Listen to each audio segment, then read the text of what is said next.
bukan data buat saya. Ini saya saksikan sendiri dan saya hadir.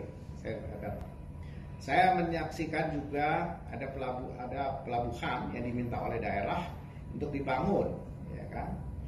Dan dibangun bahkan diresmikan pemakaiannya oleh Presiden, oleh Pak Jokowi, ya, tahun 2015.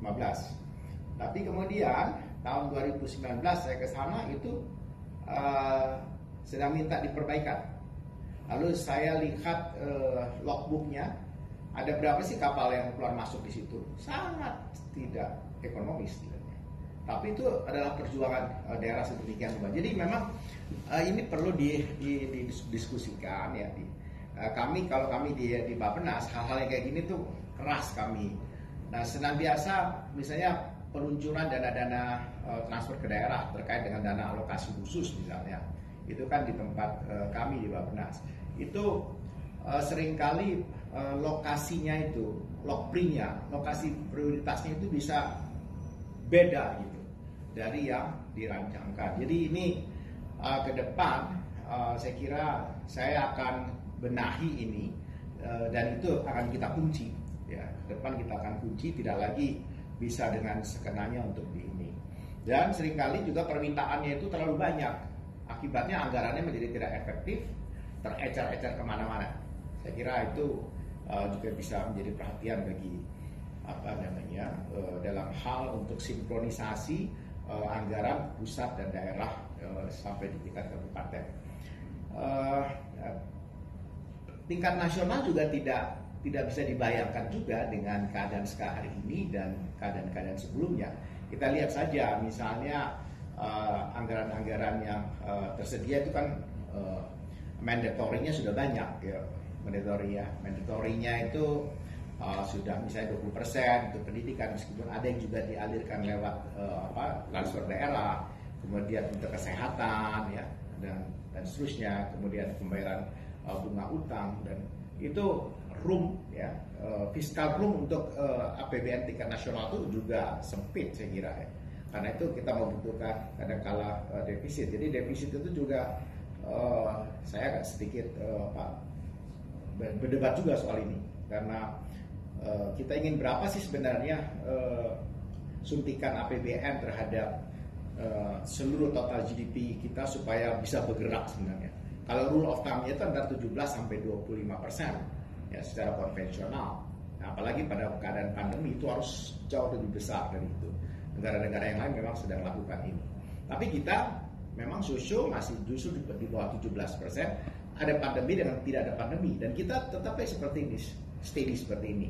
Dan kita sekarang secara nominal GDP kita sudah kembali ya, sudah kembali ke sebelum pandemi, tetapi realnya memang belum ya, karena tentu karena harus kita koreksi dengan tingkat discount faktornya inflasi. Nah, maka tadi ada gagasan mengenai soal CDC. Memang penyakit menular itu harus dianu secara nasional. Memang ada Direktorat Jenderalnya di Kementerian Kesehatan. Tetapi mungkin gagasan itu menarik, Pak. Kita akan bicarakan di tingkat pusat. Ya, Pak Hairul itu kalau kita bisa adopt itu, karena kesehatan kan penting, dan supaya juga seringkali kan kalau dak kesehatan itu membeli alat-alat kesehatan yang dokternya mungkin nggak ada juga, atau ahlinya juga nggak ada, tapi dipaksa, entah siapa yang memaksa untuk membeli alat-alat kesehatan yang tidak tersedia.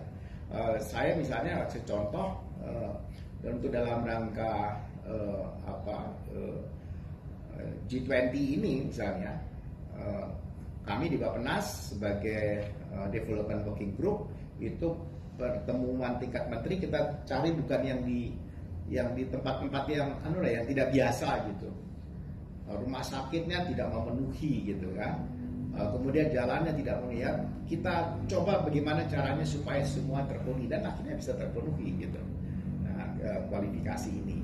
Jadi kadang-kala memang harus didorong seperti itu. Sinkronisasi perencanaan pembangunan tingkat pusat, daerah, nasional itu wajib, saya kira penting sekali. Memang janji-janji politiknya yang suka berbeda. Tetapi kan kalau kita bicara soal pelayanan dasar, pelayanan minimum, itu kan semuanya on standar dan ada skala, ada ukurannya. Jadi menurut saya apa yang disampaikan tadi saya banyak yang bisa saya terima, Dok. Kemudian terkait kejenuhan, menurut saya ya juga mungkin situasi karena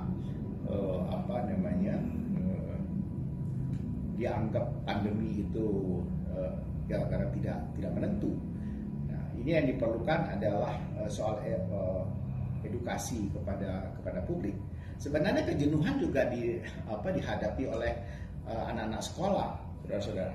Jadi yang saya khawatir itu adalah learning lost, di mana anak-anak itu jadi enggan untuk pergi ke sekolah. Mereka lebih suka sekolah jarak jauh, yang kadang-kadang kualifikasinya nggak bagus, dan akibatnya mereka kehilangan the golden time untuk sosialisasi. Anak-anak sekarang yang umurnya 5-6 tahun atau 7 tahun bahkan sampai 9 tahun itu yang pada masa 2 tahun ini sekolah dari rumah, itu tingkat sosialisasinya turun. Jadi berteman itu ogah, bertemannya hanya dengan gadgetnya itu, dan ini memang membuat harus kita perhatikan baik-baik soal ini ya, supaya kita tidak ada lost generation dari yang learning lost, kemudian dari sisi kualitas kesehatan juga turun, akhirnya kita mengalami lost generation. Saya kira itu komentar saya. Terima kasih. Baik, terima kasih. Mungkin Pak Safrizal